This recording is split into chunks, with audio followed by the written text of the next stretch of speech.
Hi, it's George Nordhaus, and welcome to Monday Morning. We're going to have one that'll have you take a position on this one. It's going to be all about what is it that many independent agents don't understand about what's really going on. And Lynn Thomas, who's the founder and the CEO of Thomas Consulting, I've been working with Lynn for many years.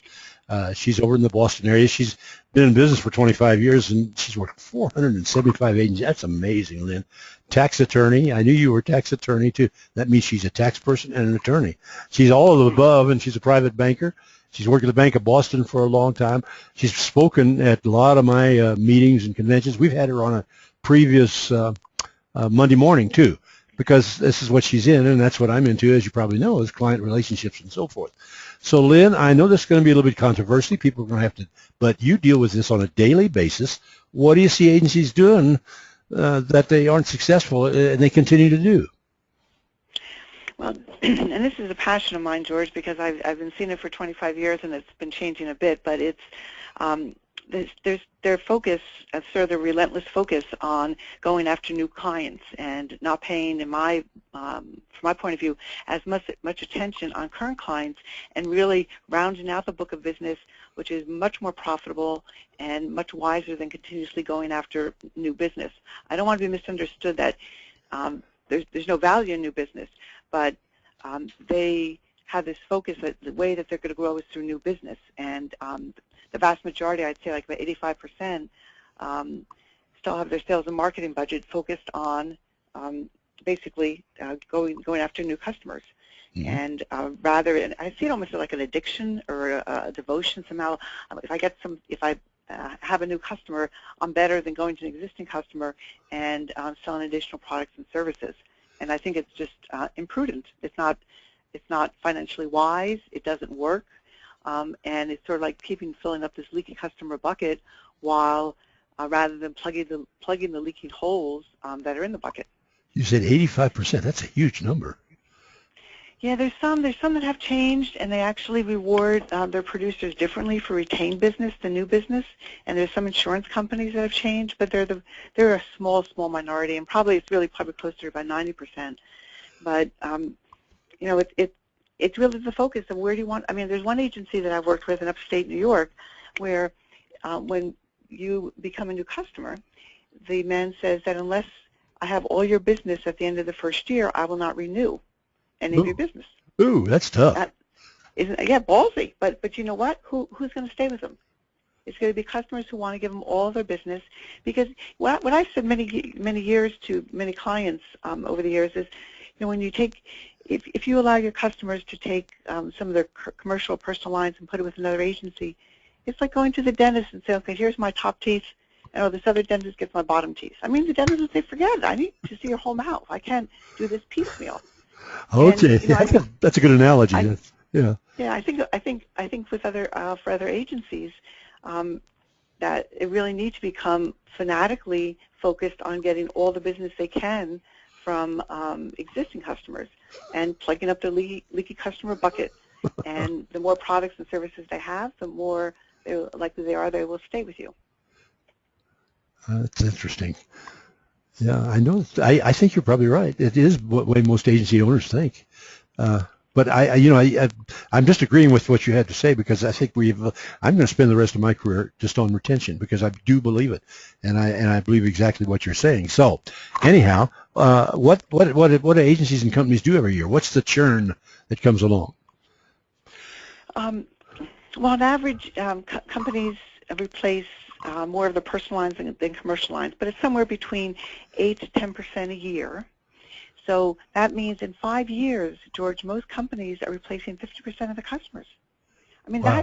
That's a hard way to make business, because you've got to get new customers in, get them up on the system, get everything written, get it, book it with the carrier that you want, have everything up. It's a strain on any system, and it's said that in a given year, there's 180 billion different relationships that are changed and renewed rather than staying with our current vendors. So this is just on the insurance industry. It's rampant, I think, in the insurance industry, but it's really throughout all companies in this country particularly. There is this desire to really go out and get new customers, and it perplexes me. It really does. I want to do a TED Talk on this because it's like, why don't they, TED Talk, that's like good. Focus, Go ahead. I'm sorry, I didn't mean to interrupt focus you. on, no, it's okay. Focus on your current customers. All right. And so maybe taking their sales and marketing budget and, and giving 20 to 30% towards retention. And as I said, why aren't people jumping up and down saying, wait, this is not wise. We've been doing this for years. It doesn't work.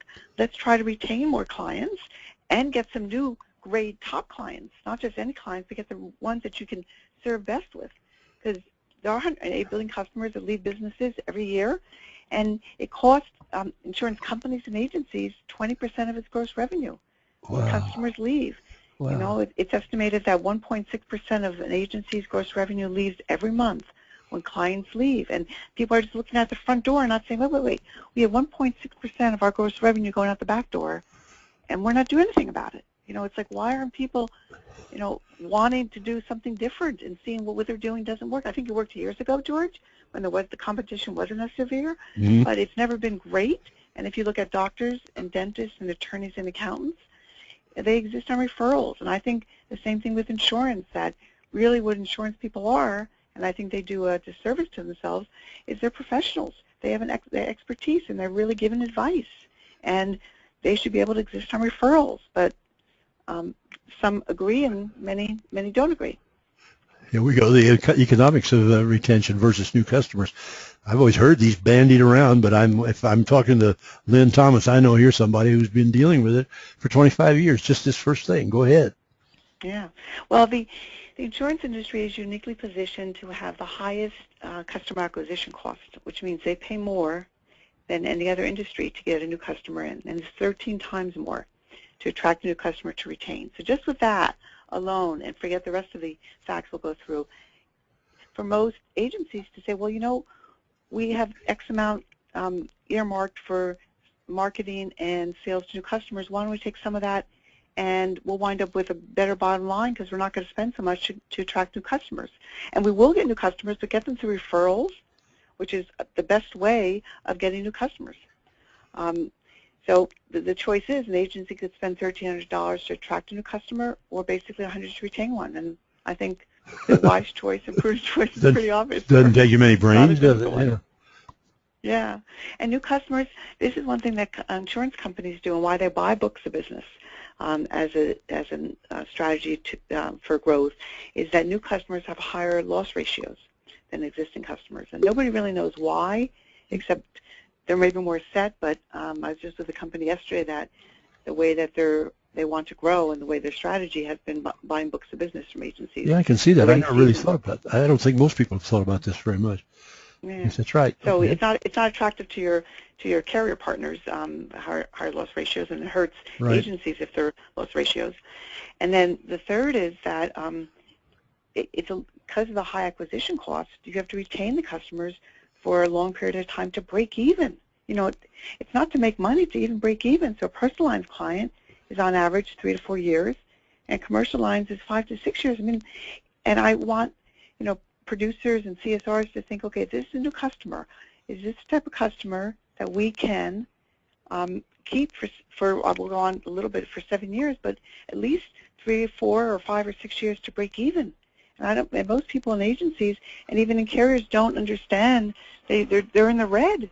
They're not making money. They're losing money. If a client stays with you for 3 or 4 years, most likely you're losing money, and that should be not an option. Non-optional behavior. It's like they cannot leave until we at least make money off them. Well, that's pretty obvious, isn't it? Yeah. All right. Yeah. There's their agencies lost money. Just need to know it. Okay. Right. So cross-selling, which everybody knows is wise and smart to do, but it's a key strategy in really trying to grow. And this is where I think agencies do a disservice going after new customers rather than looking at their book of business. If it were up to me, George, I would say that I would take no monoline clients, especially if they're just auto, but even homeowners, because they probably have a car and they probably need an umbrella. So monoline clients are the ones who are most likely to leave, and they'll leave you because of price. So why spend the time up front of attracting them, spending all the money, the time to attract them when they're most likely to leave? It's like it's not wise and prudent. And it's really interesting because it's said in the insurance industry, if there's 4 to 5 different services or products a client has, the chances of them leaving decreases by up to 5 times less likely, so up to like 500% less likely. And the reason for it is if you just have an auto policy, it's easy to go out and move that. But if you have an auto, and home, and umbrella, and you've got 2 or 3 different, you've got a boat and maybe like a jet ski, and maybe you have a business and a line and a BP, a BOP, it's harder to recreate that relationship. And when I was in banking at Bank of Boston, they always said for us, if we sell 7 services and products to a client, they could do anything to them and they won't leave because they keep you waiting a long time. And the thing that the insurance industry does, it's so easy to leave. You don't have to go in to even tell anybody you're going to leave. You can just leave. You know, a long time ago, I was working with State Farm. I never worked with them, but I had all their information and everything else on a continuing basis because they were our number 1 competitors for direct writers back in those days. And still are, as a matter of fact. They're still, by a large amount, the biggest property casualty personal lines insurance company anywhere. And they had the numbers for them. If you had if you had 3 policies and then you had the 4th with the life, the 3 would be auto, home, and maybe a umbrella or whatever, but the 4th one was a life. The retention level was way above 95%. It was unreal. Absolutely. I kept saying that, wasn't getting very far, but I did say it after I learned from them. Well, there's things called a glue product, George, and so life insurance is a glue product, which means people don't want to move it. When people deal with life insurance, nobody wants to think about dying frequently. So, and the glue products are in personal lines, it's homeowners rather than auto, and in commercial lines, it's if it's needed, professional liability, and then life insurance is the best. If you can get life insurance there, that's the next sell. Okay. So if you can get life insurance in your agency, the more people you're able to sell life insurance to, and in a way that they want to keep it, that's quite wise. The next is talking about an existing client is 4 times more likely to give a referral than a new client. And as I was saying before, as attorneys and doctors and dentists and accountants, I really the agencies I work with, I want them to referral-based only agencies because referrals are a key source of new high-quality customers and low cost, and they also have the highest sales hit ratio for any type of new business. They bring in 2 to 3 times more revenue than a new customer. And if you think about it, it sort of makes sense because they feel comfortable enough. If you were to refer me to somebody, George, I would trust your referral more than if I would just find them on my own. Mm-hmm. So they give more business. And then they have a 25% bonus in retention. They're more likely to be with you than a non-referred client. Wow. So when I look at all these, why would anybody get business any other way than asking for referrals? It's a little uncomfortable, and I know it's a little difficult, but it's just like practicing like anything else. You'll get really good at it, and it's the most prudent way, and for me, really the way that the best salespeople get new business. Mm-hmm. So, and also existing customers are less price sensitive and more loyal than new customers. And what that means that you can increase your prices, 2, 3, 4, 5, 6, 7% a year, and the longer customers are with you, the less price sensitive. And if you think about it, we're loyal by nature. People are not sitting around saying, "Oh, I can't wait for my doctor or my dentist or my attorney or my accountant or my dry cleaners where I get my car service to mess up so I can go and replace them." If anything, we're hoping and praying that nobody makes a mistake because we don't have time to replace them. So when clients leave agencies, to me it's a moment of truth to step back and say, what do we do to chase them away? Because we really need to chase them away.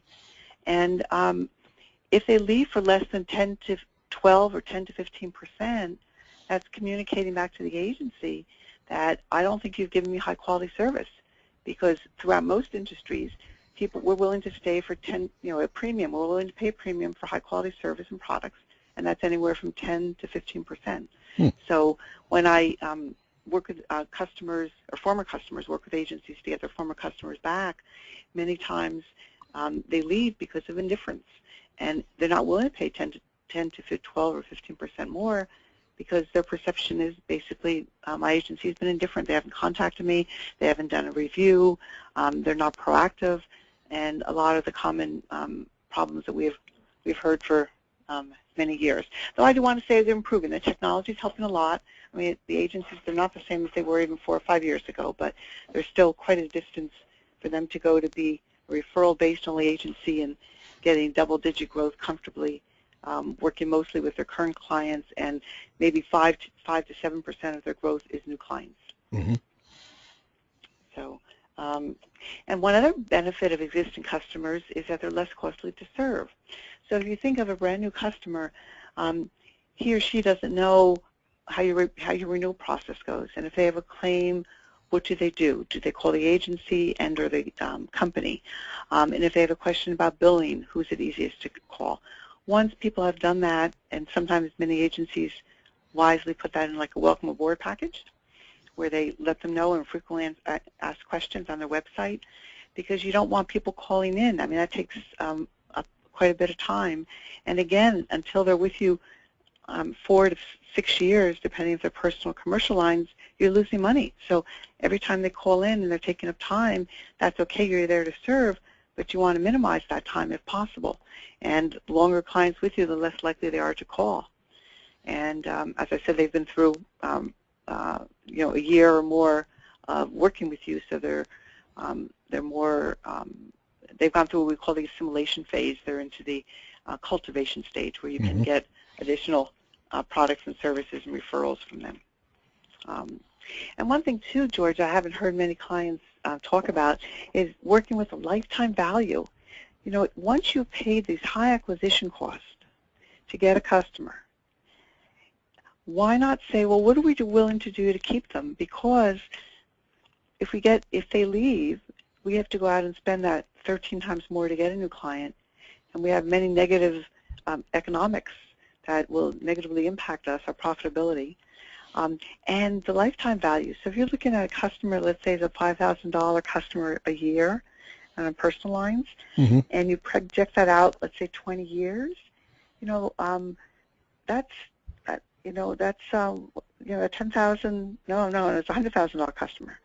$100,000 customer. I mean, what are you willing to do to keep a $100,000 customer? Because it's not realistic to just call them a $5,000 customer, because that's 1 year.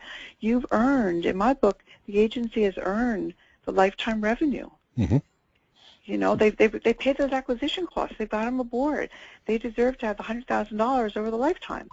But they don't think of it that way, and they make, in my opinion, some not really wise decisions of how to interact with those clients, and they wind up making enough mistakes or errors, or they act indifferently towards them, and they wind up leaving. Well, if an agency is, if an agency really ought to know what is the average lifetime value of their existing customer, and then they'd make a number of these things for retention, I think, if they actually knew that.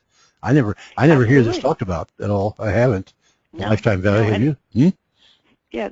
Well, if you want to do your A, B's, and C's, or you most highly valued, I would have it for each one of those. But I think for everybody in the agency to know what is the average lifetime value. So take your, what's your average revenue per employee, and times that by what you think is reasonable, 5, 10, 15, 20 years. And so every employee should know that if they make a mistake, and if they act abruptly, or they're not giving true excellence in the client service that they offer, that client's going to leave and take all their future revenue to another agency. Got it. And it's just, you want them to stay, and you want them to refer existing clients like them, because they will refer people like themselves. So, okay. Moving on to the 9th is the return on investment. So if you always want to look at your money and say, well, what am I going to, if I invest X, Y, if I invest $10, what am I going to get back? So return on investment for retention is a quick, healthy, 10 to 15% return, usually within a year. and it can be even quicker than that, which is quite amazing. And there are very few other investments an agency can make to grow that will give them that quick of a return. But the impact on the bottom line, if you can increase retention by 5%, it has a positive impact of 25 to 85% increase in profits over 2 to 3 years, George. I mean, it's really amazing. And I don't know of any sales program, and I don't care how you structure it or what you offer as incentives, that can have that impact on profits. Wow, that's huge, huge, huge, huge. It's huge. It's huge. And again, the retention, again, the insurance industry has the most to gain for this because they have the highest customer acquisition cost. And there's two factors, the customer acquisition cost and the frequency of the sales cycle. And because their sales cycle is annual and high acquisition costs, they're in the greatest position to gain the most, but also, on the other side of the coin, they lose the most when they lose clients. So it's, and you know, this is another fact that's not that well known, that the goal I see for agencies is that they need to keep clients for at least 7 years. And why 7 years? Because there's only 2 to 3% of people that leave any business we've been at 7 years. I didn't know that. So, yeah, it's a fascinating one. So if it's like, as you go after new customers, is this the kind of customer that we will keep for 7 years? Because if not, because when 7 years happens, I don't know if it's human inertia or just they've been through the process enough, they stay with you. So you don't want to just keep them 1 year or two. You want to keep them till you break even, and then you want to get them to the magical 7 years where they'll just stay. And having those kinds of strategies, what do we have to do the first year they're with us, the second, the third, the fourth? Have a plan of what you do to keep them to 7 years, and definitely a plan after that. But there's more activity, more proactiveness that's needed to cement them for 7 years, and then they will not leave. And some advantages of existing clients is you want them to complain, and I know many people don't know I don't want them to complain. Well, the clients that do complain, statistically, there are only 4% of clients that complain, and 96% just walk away quietly. And what I'd like to suggest to people is when a customer is complaining, what is it they're really saying? I mean, underneath their complaint, they're saying, I want to stay. Please help me to stay. I don't want to go and replace you. So if you can hear that as opposed to their complaint, what they're really saying is, you know, I want to stay. Because the numbers are 25 clients are behind them that are packing their bags rather than calling. That's scary. You know, so see them, yes, a spokesperson, you know, like with a megaphone saying, I want to stay, and the other 25 people that I'm representing also want to stay.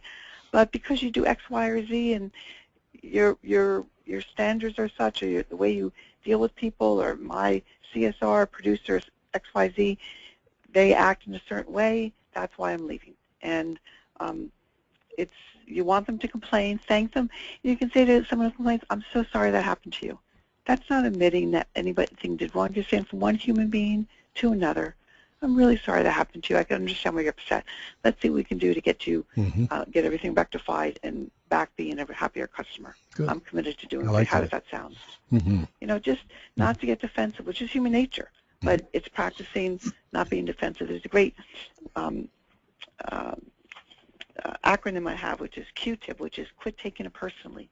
If they complain, it's really not about you. It's about the situation. And even if you created it, you didn't intend to upset them. So, and if more clients stay with an agency, the more employees will stay. And the reason for this is that there's a strong correlation between them. So you can imagine if every time you went to, your dry cleaners, there was a whole new staff there. After a while, you would think, what's going on here? Why are people quitting? And you would just feel a little bit like something's happening here. I don't know why, but there's always new people. And you would tend not to want to stay with them just because we like to see familiarity, and we're creatures of habit. So similarly, in an agency, if employees are turning over at a certain pace where clients become uncomfortable and just wondering what's going on there, why are there so many of the staff leaving, they just become uncomfortable. So it's usually customers, whatever the retention rate is for customers, the employees is 2 to percentage points lower than that. And you want the customers, obviously, you want the employees to stay who are really your talented employees. Okay, Lynn, now bring it all together for me. What do you really think? Okay, what I'm saying. So I'm really surprised that in companies around the country that more shareholders are not up in arms and saying, why are you wasting financial resources on pursuing new customers as a strategy to build business? It's not smart, it's not economical, and it's not an effective strategy to grow a profitable business by attracting mostly new business. It doesn't work. We've been trying to do it for years and years, and the end result, it seems, is that most companies are just stuck in the old and costly mindset, which is, we have to attract new customers while simultaneously losing existing ones, and that's how we're going to build business. And wow. The true result is it doesn't build the business. It really just stresses people out very much. And there's many other ways that we've gone over, which would be far wiser, far smarter, and far easier. Well, I hope the people who are listening to this in the agencies will take that into account and actually show everybody in the agency how important retention is. I always knew it was important, but I didn't know all these numbers. Boy, that's pretty scary.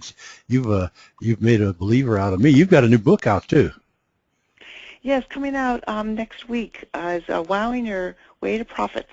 And by Tuesday or Wednesday next week, go get it on Amazon.com, and you can download it for free as compliments of myself. So I'd be delighted for you guys to download it and read it. And there's worksheets and appendices that are focused on retention, and I'm sure it would help you significantly with your business. Well, Lynn, thanks. I appreciate that, and I'll mention that in the time to come.